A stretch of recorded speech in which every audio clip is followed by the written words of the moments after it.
শুকনো লঙ্কা দিয়েছি কড়াইতে, দিয়েছি শুকনো লঙ্কার সঙ্গে গোটা গরম মশলা, দারচিনি, লবঙ্গ আর এলাচ দিয়ে দিলাম কিছুটা পরিমাণ পাঁচফোড়ন। এবার আমি আলুগুলো দেব, আলুগুলো সব দিয়ে দিচ্ছি।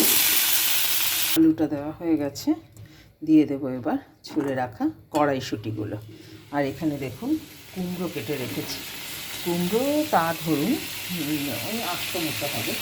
আমি এখন তরকারি 3জন মানুষ এখন খাবো এবং রাতে রুটি দিয়ে খাবো।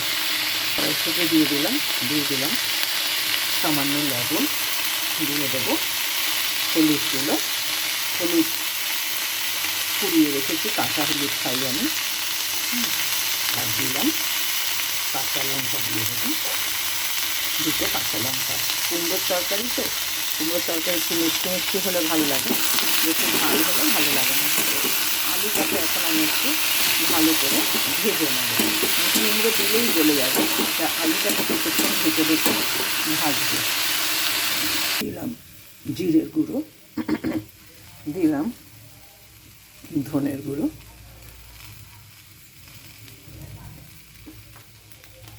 দেব আদা কুচি, আদা পেস্ট করে রেখেছি, আদা দিয়ে দিলাম।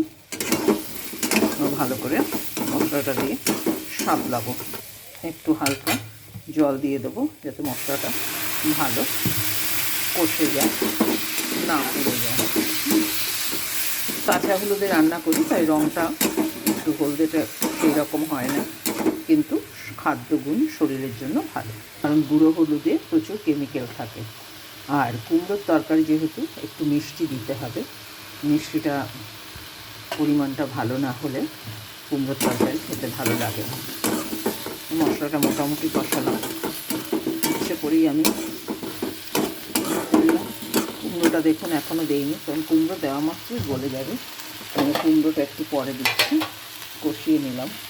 এইবার আমি কুমড়োটা দেবো, এইবার দেখুন কুমড়োটা দিয়ে দিচ্ছি, কুমড়োটা সব দিয়ে দেবো, কষাবো, ঢেকে ঢেকে কষাবো। এবার আমি জল দিয়ে দেবো, এবার দেখবো আমি সেদ্ধ হয়েছে কিনা। আর ঝোলটা দেখেছেন কীরকম ট্যালট্যালে পাতলা, এই ঝোলটাকে ঘন করার একটা উপায় আছে।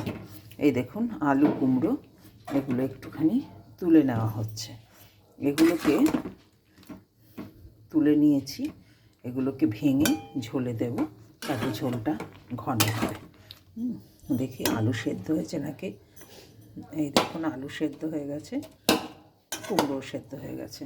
এবার আর একটা কাজ আছে, আমি তো এটা পেস্ট করে দেবই, তার সঙ্গে আর একটা কাজ আছে, সেটা হচ্ছে এই ভেজে রাখা জিরে ধনে ভেজে রেখেছি, এর মধ্যে মৌরি দিয়ে ভেজে রাখা গুঁড়ো গরম মশলা বলছি, সরি ভেজে রাখা মশলা, এর মধ্যে আছে মৌরি জিরে ধনে, সেই গুঁড়ো ভাজা গরম মশলাটা দিয়ে দিলাম, গরম মশলা বলছি ভাজা মশলাটা দিয়ে দিলাম। এবার দেব গরম মশলা, এটা দিয়ে দিলাম, জিরে ধনে মৌরি গুঁড়ো ভাজা মশলা দেওয়া হলো। এবার দেব আমি একটু গরম মশলা বেশি দিতে নিই, তেতো হয়ে যায়, তাই যে এইটুকু গরম মশলা দিয়ে দেওয়া হলো।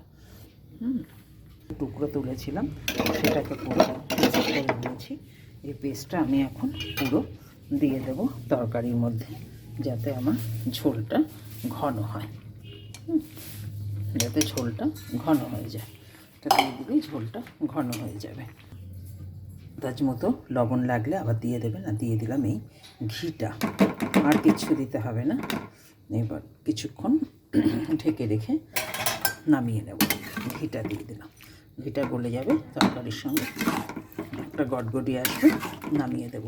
হয়ে গেল কুমড়োর ছক্কা। আপনারা এভাবে করে খেয়ে দেখবেন, ঝোলটা আর একটু কম রাখলে পরে ভালো হয়। আমি কিছুক্ষণ ঢেকে দেব। এবার কেউ যদি মনে করেন ঝোল খাবেন তো ঝোল রাখতে পারেন, ঝোলটা আরও কম রাখলে ভালো হয়, মাখা মাখা করলেও খেতে খুব ভালো লাগে। হয়ে গেল কুমড়োর ছক্কা। কিছুক্ষণ ঢেকে দিয়ে 5 মিনিট পরে ওভেনটা বন্ধ করে দেবো, নিভিয়ে দেবো, দিয়ে কিছুক্ষণ কড়াইতে রেখে নামিয়ে নেব। এই দেখুন একটা সাউন্ড হচ্ছে, ফুটছে, একটু ফুটে নিলেই আমি নামিয়ে নেব।